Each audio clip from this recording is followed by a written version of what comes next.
So imagine you were sitting in a very important job interview. Oh, stressful. Right. Very stressful. You are wearing your best clothes, you feel really confident, and, you really want this job. Naturally. And the manager looks at you and asks about your experience. So you smile, you take a deep breath, and you proudly say, I have worked in sales since 5 years. Oh, no. Yeah.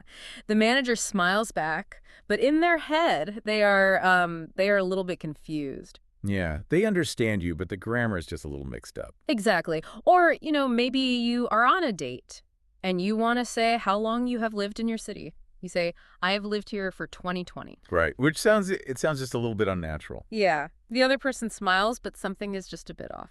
Well, if you were listening and you have ever made those mistakes, you are absolutely not alone.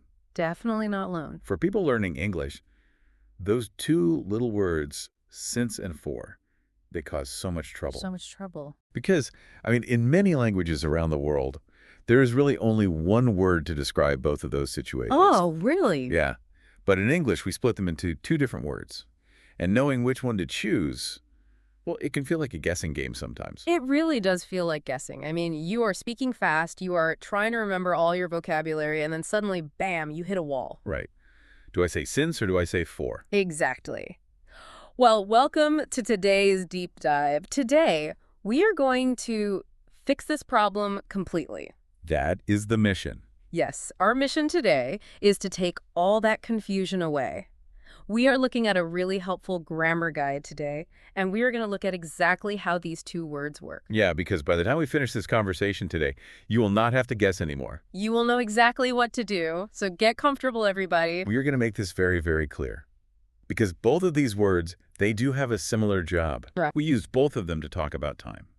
And specifically, we use them to talk about an action or a situation that started in the past and, still continues right now. Like living in a city or working a job. Exactly. Right. But they communicate that time in very different ways. So, before we look at the actual grammar rules, I want to start with a picture in our minds. Okay, I like that. Because I really think when we can see a problem in our minds, it is just much easier to solve it. That is a great idea. The source text actually has a really good trick for this. Oh, that timeline trick. Yeah, the timeline. So let's build a timeline in our minds right now. Imagine a line of time. Okay, aligned. Think of the year 2020. That is the beginning of a line. Now, imagine that line moving forward, moving through the years, all the way to right now. Okay, I am picturing it. Actually, I love this trick, but let's make it even more physical for the listener. Sure, how so? Well, imagine you are holding a long piece of string in your hands. Oh, a string. Okay. Yeah. Your left hand is holding the beginning of the string. That is the past. And your right hand is holding the end of the string. That is today. I'd see it. Now think about what part of the string you want to talk about. If you want to talk about the whole length of the string, like the whole piece stretching from your left hand to your right hand, that is when you use the word for. Exactly. You are focusing on the length. Right. But what if you don't care about the length? Okay. What if you just move your eyes to one specific place? Ah. If you look at the exact point where that string begins, in your left hand, that is when you use the word since. Oh, I see. You're only looking at the start. Right, you're pointing at the start. So the real life situation is exactly the same. The string is the same string. Yeah, nothing changed. But you are making a choice as the speaker. You are choosing what information you want to give the other person. Do you want to tell them the length? Or do you want to tell them the starting point? That is the big secret right there. Huh. It is all about what you want to focus on. So let's take a much deeper look into the first word. Let's focus on for. Let's do it. We have our long piece of string. And we are looking at the whole length of it. Right. So when we use for, we are talking about a period of time. A period of time is just a length of time. Oh. And it answers a very specific question, which is, how long? How long? Yes. It tells us how much time has passed from the start until right now. So we are basically counting. Exactly. We're counting the minutes or we are counting the days or the years. Yes. Like you might say, for 2 hours. Okay. Or for 3 days. For 6 months. For 10 years. When I think about counting time like that, using for is almost like using a stopwatch. A stopwatch. That's good. Yeah, think about a stopwatch. Like the little clock you use when you're running a race. You click the button and it starts counting the time. Tick, tick, tick. Right. 1 minute, 2 minutes. Yeah, 3 minutes. The time just keeps adding up. A stopwatch is a very good way to think about it. You are measuring the time that is passing. Or, even a measuring tape. Oh, a measuring tape. Yeah, imagine taking a measuring tape, the tool you use to measure how long a table is, and you are stretching it across the years. You are measuring the time. I like that a lot. Let's try some real-life examples from the guide so the listener can hear it in a full sentence. Good idea. Say, I am taking an English class. I started 5 years ago, and I am still taking classes today. Okay, so in that situation, you pull out your measuring tape. You measure the distance from 5 years ago until today. The measurement is 5 years. Right, 5 years. So you say, I have studied English for 5 years. I have studied English for 5 years. Okay, that sounds very natural. What about a different situation? Let's say my friend Sarah lives in Istanbul. Okay, Istanbul. She moved there 3 years ago, Yeah. and she still lives there today. Again, you want to tell me the length of time. So you get out your stopwatch or your measuring tape. Right, and I count the years. Exactly. 1, 2, 3. And you say, she has lived in Istanbul for 3 years. She has lived in Istanbul for 3 years. This feels very practical. It is. Let's imagine you are waiting for a bus in the rain. Oh, the worst. Yeah, you are standing there, you are cold, and you are checking your watch. You see that 45 minutes have passed. So you are counting the minutes. Exactly. So you would say, I have been waiting for 45 minutes. Exactly. You are focused on the amount of time. You really want people to know the length of your wait because you are wet and cold. Right. Okay, the measuring tape makes perfect sense. We count the time, we look at the length, and we say 4. Yes. But what if I don't want to count the days? What do you mean? What if I am, too tired to do the math in my head? I don't want to calculate how many years it has been. I just want to talk about the beginning. Ah. Well, then you need to put the measuring tape down. Okay, tape is down. You are done measuring length. Now, you need to use the other word. You use since. Okay, so this is the starting point on our piece of string. Yes, exactly. We use since when we want to say when something started. We do not count the time at all. We just point to the beginning. Right. We tell the listener the starting point of the action. So if 4 is a measuring tape, then since is like pointing your finger at a calendar on the wall. That is exactly what it is. You just point your finger at a date. Just pointing. Yeah. You might say since Monday or since 2020, since January. Or a clock. Yes, you can put your finger at a clock on the wall and say since 8 o'clock. Let's go back to my English class example. Let's say I started studying in the year 2020. I am still studying today, but this time I do not want to measure the years. So you just point to the calendar. Right. You point to the year it started. You say, I have studied English since 2020. I have studied English since 2020.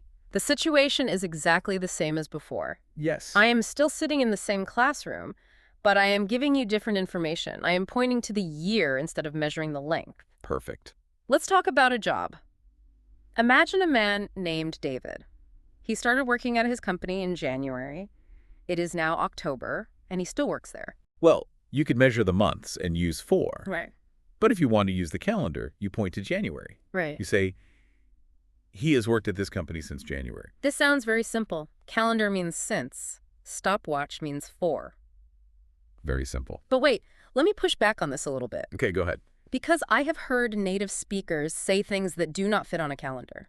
For example, people say, I have loved chocolate since I was a child. Or I have lived in the city since I moved here. Now, let's think about that. A child is not a date on a calendar. No, it's not. It is not a number on a clock. How does that work? Why do we use since for that? That is a very smart question. Yeah. And it is actually something that confuses a lot of English learners. I can see why. Because you are right. A child is not a Tuesday, and it is not the year 2015. No. But think about the bigger idea of a starting point. A starting point does not always have to be a number or a date. It doesn't. No. A whole event or a specific memory can also act as a starting point. Let me make sure I understand. A memory can be a starting point. Yes. Think of it like this. Imagine a map. Okay, a map. Not a map of the world, but a map of your entire life, from the day you were born until today. Oh, wow. Okay. When you say, I was a child, you are putting a pin on that map. Oh. It is a specific place in your life history. When I moved here is another pin on the map. You can point your finger to that memory, just like you point your finger to a calendar. Oh, I see. A pin on the map of my life. That is really helpful. It works exactly the same way. So if I say, I have been afraid of dogs since I was a child, I am not counting the years. I am just pointing my finger back to that time in my life. It acts just like a date. Exactly. It fixes a point in the past. Yeah. Here is another example from the text. She has been very happy since she changed jobs. Okay, so changing jobs is the event. Right. It is the pin on the map. It is Yeah. the starting point of her being happy. So we use since. Okay, the rules make a lot of sense when we sit here and discuss them slowly. But let's be honest about the real world. Oh, the real world is much faster. Yes. When our listeners are standing in a busy coffee shop trying to talk to a native speaker, they have to think very fast.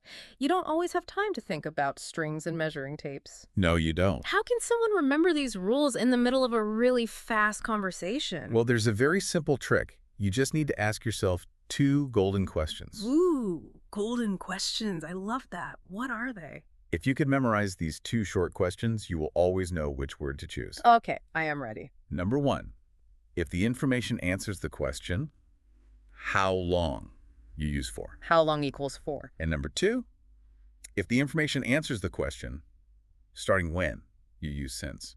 Let's repeat that slowly, because that is the real secret here, I think. Absolutely. How long, use for. Right. Starting when, use since. Let's look at 2 sentences that communicate the exact same idea. They just answer different questions. First sentence, I've been learning English for 3 years. Okay, if I hear 3 years, I know that answers the question, how long? It is the length. So I must use for. Right. Now the second sentence, I have been learning English since 2023. Okay, 2023 answers the question, starting when? It is the point on the calendar, so I must use since. To really see this in action, the guide has a great little real-life conversation. Imagine you are sitting in that busy cafe we talked about. Okay, drinking my coffee. You are drinking your coffee, and you are listening to 2 friends talking at the table next to you. Let's call them Maya and Alex. Maya and Alex, got it. Maya is asking Alex about his language studies. Maya asks, how long have you been learning English, Alex? Okay, Maya asked how long, so Alex needs to use his measuring tape. He says, I've been learning English for 4 years. Exactly. He gives the length. Yeah. 4 years. But then Maya changes the question. She says, wow, that's a long time. When did you start? Maya changed the focus. She asked when. Right. She wants the calendar date. So Alex puts away his measuring tape. He thinks back to the start. He says, I started in 2022, so I've been learning English since 2022. Notice how natural that is. Alex used both words in the exact same conversation. Yeah, very smooth. He used for to tell her the length, and he used since to tell her the starting point. Let's do one more part of their conversation. Let's say Maya asks about his best friend. What about your best friend? How long have you known her? Again, she asks how long. So Alex answers, I've known her for 10 years. He measured the friendship. 10 years long. Then Maya asks, and when did you meet? She wants the pin on the map. Exactly. So Alex says, we met in 2016. So I've known her since 2016. That overheard conversation is a perfect example of how English speakers use these words every single day. It really is. But of course, even when you know the golden questions, mistakes will happen. Oh, yeah. It is completely normal. It is absolutely normal. Making mistakes is the only way we actually learn a language. Right. But I think it is very helpful to look at the mistakes people make most often, because if you understand why a mistake happens, it is easier to avoid it next time. Let's talk about some oops moments. Let's do it. The guide points out 4 very common mistakes that English learners make with these words. Okay, what is mistake number 1? Mistake number 1. People often say, I have lived here since 5 years. Oh, this goes back to our job interview story at the very beginning of the deep dives. Exactly. Why doesn't that work? I mean, it sounds almost correct. It happens because the speaker is trying to mix the calendar with the stopwatch. Mixing the tools. Right. 5 years is a length of time. 1, 2, 3, 4, 5. It answers the question, how long? So you cannot use the pointing word. You must use the measuring word. Yes. The correct sentence is, I have lived here for 5 years. I see. You can't point your finger at 5 years on a calendar. It just doesn't exist as a single day. Exactly. Okay, mistake number 2. What is it? Sometimes people will say, I have lived here for 2020. Oh, the dating story from earlier? Yes. And this is the exact opposite problem. Okay, how so? 2020 is a starting point. It is a specific year on a calendar. It answers the question starting when. Right. You cannot measure something with a calendar year. Right. You cannot say 1/2020, 2 2020s. That sounds so funny. 2 2020s. Yeah, right. So you must use the pointing word. The correct sentence is, I have lived here since 2020. That makes perfect sense. Okay, let's look at mistake number 3. Imagine someone has a really bad cold. A learner might say, she has been sick since 3 days. Okay, since 3 days. I hear this one a lot. Yeah. Once again, the speaker is confused about the type of time. 3 days is a period. It is a length. You count it. 1 day, 2 days, 3 days. Exactly. And because you are counting, you need the measuring tape word. Mm-hmm. You must say, she has been sick for 3 days. Got it. Now, if you want to use since in that sickness situation, you would have to name the actual day, right? Like, she's been sick since Tuesday. Exactly. Tuesday is the calendar day. 3 days is the length. Okay, the last common mistake from the text. Mistake number 4. Sometimes people say, I have known him for I was a child.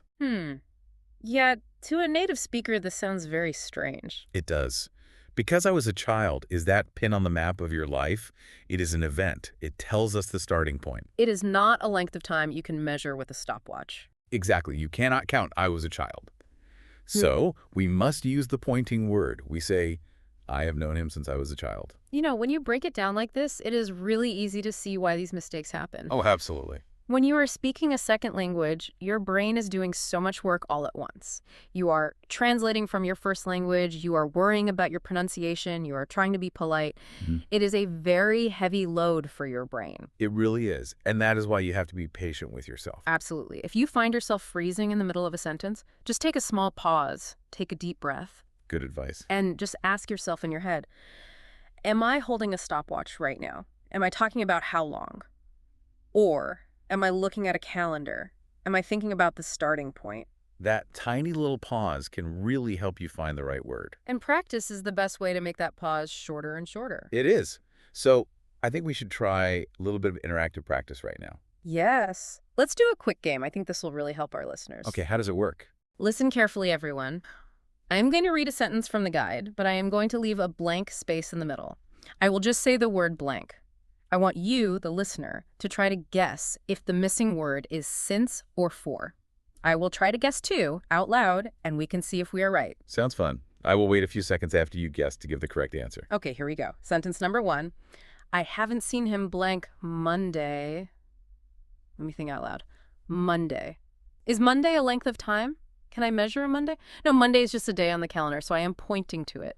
I think the answer is since. You are correct. The answer is since. I haven't seen him since Monday. Monday is the starting point. Excellent. Okay, sentence number 2. He has been waiting in line blank 2 hours. 2 hours. That sounds like counting. 1 hour, 2 hours. My stopwatch is running. That is a length of time. I think the answer is 4. You got it. The answer is 4. He has been waiting in line for 2 hours. 2 hours is a measured period of time. Okay, let's try a third one. Let's talk about travel. She has been traveling blank 3 weeks. Okay, 3 weeks. Let me look at my hands. Am I pointing at one day or am I stretching my hands out to show a length? 3 weeks is a length of time. 1, 2, 3. So it must be the measuring word. I say 4. Correct again. The answer is 4. She's been traveling for 3 weeks. Okay, let's do one more. This one might be a little tricky. Listen closely. They have lived in this city, blank they got married. Okay, wait. They got married is not a number, is not a day of the week. But it is a big event. It is a memory. So it's like a pin on the map of their lives. It is a fixed starting point. So I am going to choose since. That is perfect logic. Yeah. The answer is since. They have lived in this city since they got married. An event acts as a starting point. I really like thinking through it like that. It slows the brain down and makes the rule very clear. Great job to everyone listening and guessing along with us. Yeah, the more you do this, the less you'll have to think about it. Yeah. Eventually, it'll just sound right to your ears automatically. Well, we have covered a lot of ground today. Let's do one very fast final review to lock this into our memory. Good idea. The most important thing to remember is the golden questions.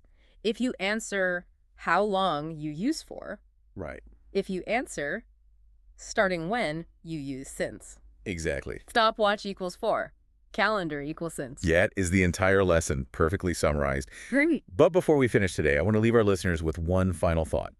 Something to think about the next time you interact with English. Oh, give us some homework. The fun kind of homework. Next time you are watching an English movie, or listening to a podcast, or talking to a native speaker, pay very close attention to how they talk about time. Okay. But don't just listen for the grammar rules. Try to listen for the feeling of the sentence. The feeling. What do you mean by that? Well, ask yourself why the speaker chose that word. Are they trying to make you feel the long journey of time? Or are they trying to pull you back to the exact moment a story began? Oh, I see. Because choosing since or for can slightly change the emotion of a story. Oh, wow. I see what you mean. If a character in a movie says, I have waited for you for 10 years, it feels very heavy. You feel the weight of every single year, the long journey. Yes.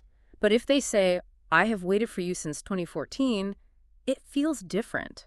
It takes your mind back to that specific year in the past. It changes the picture in your head. Exactly. It changes the picture. The speaker is choosing whether they want you to watch the string get longer and longer, or if they want you to look closely at the place where the string starts. It is a very powerful choice. That is a wonderful way to look at it. Grammar isn't just rules on a paper, it is how we share our experiences. Well, thank you so much for joining us on this deep dive today. We hope you leave this conversation feeling much more confident. Yes, keep practicing, keep listening, and keep pointing to that calendar and looking at that stopwatch. And remember, be kind to yourself when you learn. If you make a mistake, just take a breath, correct it, and keep speaking. Beautifully said. See you next time.